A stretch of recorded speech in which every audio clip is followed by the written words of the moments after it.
forest scene with mushrooms. This drawing was done digitally on my iPad on an app called Procreate. Mushrooms are pretty simple to draw.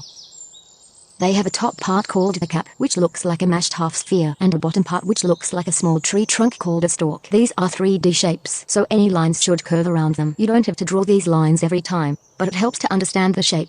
Once you practice drawing the basic shape of mushrooms, it's time to start drawing them from different angles.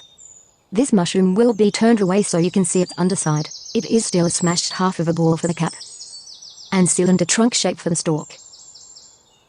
On the underside of the top, I usually always draw these lines. This is where the spores of the mushroom come from, and there are almost always repeated folds here called gills.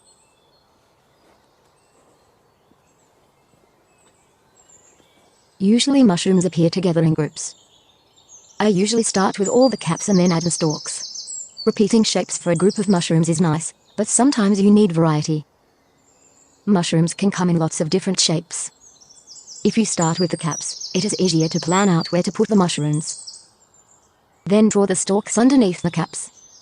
Many of the stalks will probably be blocked by other mushroom caps. If you draw the stalks first, it's easy to put the mushrooms too far apart. I usually start my drawings with pencil. This is a digital drawing, but I'm drawing like I would draw with a pencil. This means I am drawing loosely and quickly, because I plan to draw over it again later. One of the best tricks of drawing is to not be afraid to overlap. It makes a scene more believable if some objects are covering others up. Sometimes it's nice to completely frame a whole picture with objects that are very close, like these trees.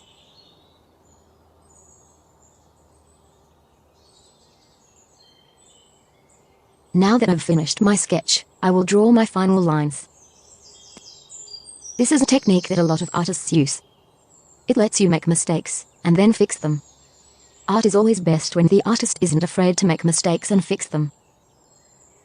Drawing lightly with a pencil, then tracing the lines works well for this.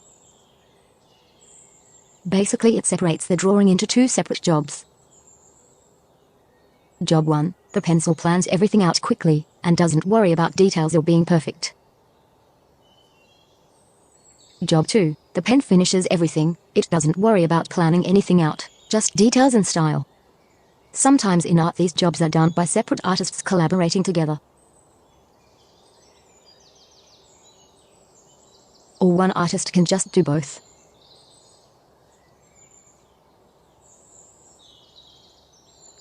I'm going to color this picture with a palette based on this photo. When I color digitally, I usually color from large to small.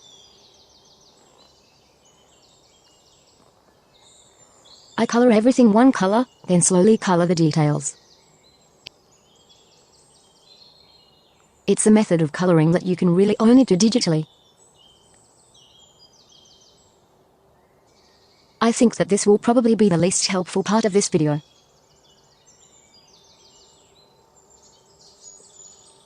But it looks cool.